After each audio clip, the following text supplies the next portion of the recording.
Hello students, this is Shweta, your biology teacher. Welcome to this online class of biology. In this lecture, students, we are going to discuss regarding the gene therapy. Students, it is very short topic but very sweet, interesting. Right NEET exam में and board exam में यहाँ से question आने के chances होते हैं. Like 1 और 2 marks में यहाँ से क्वेश्चंस निकलते हैं. स्टूडेंट्स, हमारा टॉपिक है जीन थेरेपी. थेरेपी आप सब समझते हैं. थेरेपी का मतलब होता है ट्रीटमेंट. तो नॉर्मली अगर हमें कोई डिजीज़ होती है तो हम डॉक्टर के पास जाते हैं और डॉक्टर हमको क्या देता है? डॉक्टर हमको देता है मेडिसिन. डॉक्टर हमको देता है टैबलेट्स. राइट, छोटी छोटी टैबलेट्स डॉक्टर हमको देता है और हमारी जो बीमारी होती है वो ठीक हो जाती है. बट यहाँ पे जो ट्रीटमेंट हो रहा है वो मेडिसिन के थ्रू बिल्कुल नहीं हो रहा है. यहाँ पे ट्रीटमेंट जो हो रहा है वो जीन्स के थ्रू हो रहा है. और जो डिफेक्ट करेक्ट किया जा रहा है वो भी जीन डिफेक्ट करेक्ट किया जा रहा है. ठीक है, मतलब कि अगर बॉडी के अंदर डिफेक्टिव जीन्स हैं, जीन्स के अंदर कोई कमी है, आप +2 के स्टूडेंट्स हैं, आपको पता है कि जीन डिफेक्ट क्या होता है. ठीक है, मतलब जीन्स के अंदर कमी है. और जीन्स हमारे अंदर कहाँ से आ रही हैं? हमारे पेरेंट के अंदर से हमारे अंदर जीन्स आती हैं. जीन्स ट्रांसफ़र होती हैं एक जनरेशन से दूसरी जनरेशन के अंदर. तो अगर कोई जीन डिफेक्ट है, जीन में कोई कमी है, जीन के अंदर कोई बीमारी है, तो उसका जो करेक्शन होता है वो इस जीन थेरेपी के थ्रू होता है. राइट. और अगर इसको एम्ब्रियोनिक स्टेज में करेक्ट कर ले, एम्ब्रियोनिक स्टेज में इसको आइडेंटिफाई कर लिया जाए तो इसको परमानेंटली क्योर किया जा सकता है. और इस ट्रीटमेंट के अंदर बेसिकली होता क्या है स्टूडेंट्स? जैसे कि सपोज़ कि ये किसका डायग्राम है, आप बड़े अच्छे से जानते होंगे. This is the diagram of chromosome. Chromosome के ऊपर सपोज़ कि ये एक जीन प्रेजेंट है और ये जीन डिफेक्टिव जीन है. राइट, डिफेक्टिव मतलब कि ये जीन करेक्टेड नहीं है, डिसऑर्डर है इसके अंदर. तो इस जीन थेरेपी के अंदर इस वाले जीन को रिप्लेस कर दिया जाएगा दूसरे जीन्स के साथ में. यहाँ पे दूसरा जीन लगा दिया जाएगा जो कि फंक्शनल होगा. राइट, यहाँ पे जो जीन लगा दिया जाएगा इसको रिप्लेस कर दिया जाएगा फंक्शनल और करेक्टिव जीन्स के साथ में. Right, it is known as gene therapy. I hope आपको क्लियर हो गया होगा. यहाँ पे मेडिसिन के थ्रू ट्रीटमेंट बिल्कुल नहीं हो रहा है, यहाँ पे जीन्स के थ्रू ट्रीटमेंट हो रहा है. और जो डिफेक्टिव जीन्स होती हैं उनको फंक्शनल और करेक्टिव जीन्स के साथ में रिप्लेस किया जा रहा है. That is gene therapy. Right. तो सबसे पहला जो जीन थेरेपी का केस था वो हुआ था एक 4 इयर्स की लड़की थी. 1990 के अंदर एक 4 इयर्स की लड़की थी, 4 इयर्स की गर्ल थी. उसको उसके अंदर एडिनोसिन डी एमाइनेज की डेफिशिएंसी थी. किसकी डेफिशिएंसी थी? एडिनोसिन डी एमाइनेज की डेफिशिएंसी थी, कमी थी. तो अब आप ये सोच रहे होंगे कि एडिनोसिन डी एमाइनेज डेफिशिएंसी है क्या? तो स्टूडेंट्स, जो ये एडिनोसिन डी एमाइनेज है, एडिनोसिन डी एमाइनेज एक एंजाइम होता है. It is what? It is a enzyme. और इसका काम क्या होता है? इसका काम होता है बॉडी के अंदर लिम्फोसाइट को प्रोलिफरेट करना. What is the function? Adenosine deaminase एक एंजाइम है और इसका काम होता है बॉडी के अंदर लिम्फोसाइट को प्रोलिफरेट करना, लिम्फोसाइट को बनाना. लिम्फोसाइट्स के अंदर आती हैं हमारी बी सेल्स और टी सेल्स. 2 तरह की सेल्स होती हैं. जो ये बी सेल होती हैं ये डायरेक्ट पैथोजन पे अफेक्ट करती हैं. पैथोजन मतलब वो ऑर्गेनिज्म जो बीमारी को कॉज कर रहा है. तो बी सेल ऑर्गेनिज्म के ऊपर, पैथोजन के ऊपर डायरेक्ट अटैक करती हैं. टी सेल में 2 तरह की सेल्स होती हैं. एक तो वो होती है जो पैथोजन के ऊपर डायरेक्ट अटैक करती हैं और दूसरी वो होती हैं जो ऐसी सिचुएशन क्रिएट करती हैं जिससे कि पैथोजन मर जाए. डायरेक्टली अटैक नहीं कर रही हैं, ये वो सिचुएशन क्रिएट कर रही हैं जिससे कि वो पैथोजन मर जाए. राइट. तो एडिनोसिन डी एमाइनेज बहुत ही इम्पोर्टेंट एंजाइम है बॉडी के अंदर. अगर इस एंजाइम की कमी है बॉडी के अंदर तो इम्यून डिसऑर्डर हो जाएगा, इम्यूनिटी वीक हो जाएगी.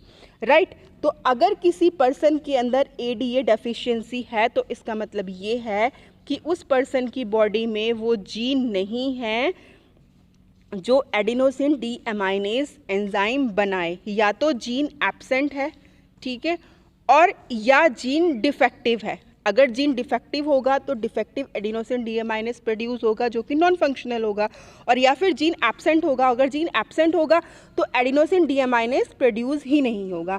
और अगर एडिनोसिन डीएमाइनेज प्रोड्यूस नहीं होगा तो लिम्फोसाइट प्रोलिफरेशन नहीं होगा, और लिम्फोसाइट प्रोलिफरेशन नहीं होगा तो इम्यून सिस्टम वीक हो जाएगा, आप बीमार से भी ज़्यादा बीमार हो जाएंगे, सीरियस हो जाएंगे, करेक्ट नहीं हो पाएंगे, ठीक नहीं हो पाएंगे, राइट।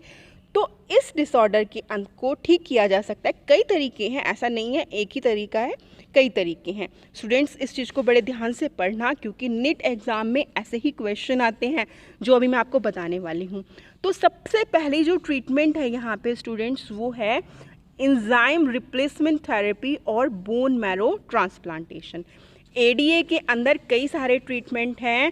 सबसे पहले बोन मैरो ट्रांसप्लांटेशन भी हो सकता है और एंजाइम रिप्लेसमेंट थेरेपी भी हो सकती है। स्टूडेंट्स, जो बोन मैरो होती है, बोन मैरो बोन का एक स्पॉन्जी टिश्यू होता है, और स्पॉन्जी टिश्यू के अंदर स्टेम सेल्स प्रेजेंट होती हैं। स्टेम सेल्स इतनी इफेक्टिव सेल्स होती हैं कि ये आरबीसीज, डब्ल्यूबीसीज, प्लेटलेट्स के अंदर बड़ी जल्दी से डेवलप हो जाती हैं। मतलब हमारी जो ये एडीए है, इसके अंदर लिम्फोसाइट्स की कमी होती है, तो लिम्फोसाइट्स में ये बड़े अच्छे से डेवलप हो सकती हैं, राइट।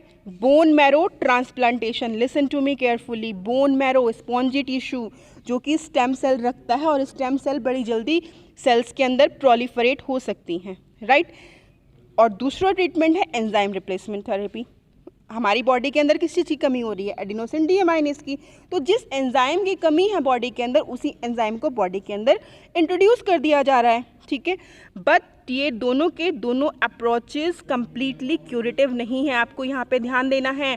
नीट एग्जाम में क्वेश्चन आ सकता है कि कौन सा मेथड ट्रीटमेंट का परमानेंट है और कौन सा परमानेंट नहीं है, कौन सा टेम्पोरेरी है। तो ये बोन मैरो ट्रांसप्लांटेशन और एंजाइम रिप्लेसमेंट थेरेपी दोनों के दोनों मेथड्स परमानेंट मेथड्स नहीं हैं, यानी कि टेम्पोरेरी मेथड्स हैं, राइट।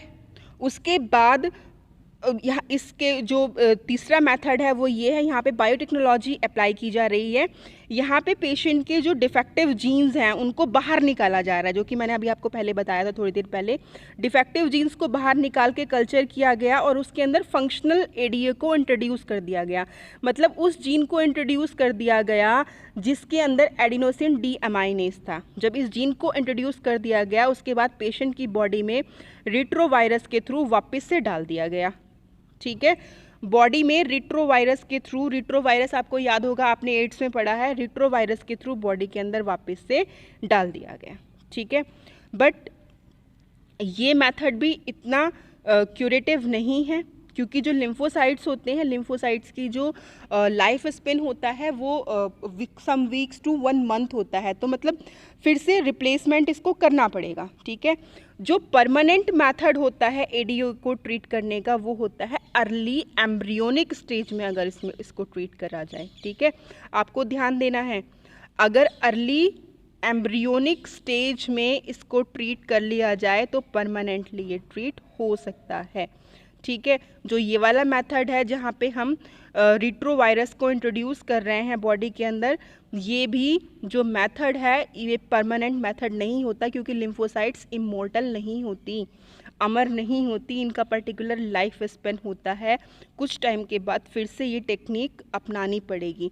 इसलिए क्या किया जाता है, जीन को आइसोलेट किया जाता है बोन मैरो से, ठीक है। बोन मैरो से, यंगर वन की बोन मैरो से जीन को आइसोलेट किया जाएगा। कौन से जीन को? जो जीन एडीए प्रोड्यूस करता हो, और उसको एम्ब्रियोनिक स्टेज के अंदर सेल्स में डाल दिया जाएगा। Embryonic stage, you remember embryonic stage कौन सी होती है? वो स्टेज जो जब बेबी प्रोड्यूस होता है, जब फीटस का डेवलपमेंट होता है, उस स्टेज को बोला जाता है एम्ब्रियोनिक स्टेज। तो अगर उस स्टेज के अंदर इसका ट्रीटमेंट किया जाए तो परमानेंट क्योर हो सकता है, अदरवाइज नहीं हो सकता है, राइट। बात यहाँ पे थी 4 ईयर की गर्ल की। तो 4 ईयर की गर्ल के अंदर जो ये वाला ट्रीटमेंट है ये बेस्ट ट्रीटमेंट है, राइट। तो आई थिंक अगर अब नीट एग्ज़ाम में इस तरह का क्वेश्चन आ जाएगा तो आप लोग इसका आंसर कर सकते हैं, If you have clarification regarding this topic, then kindly hit the like button, subscribe this channel and comment.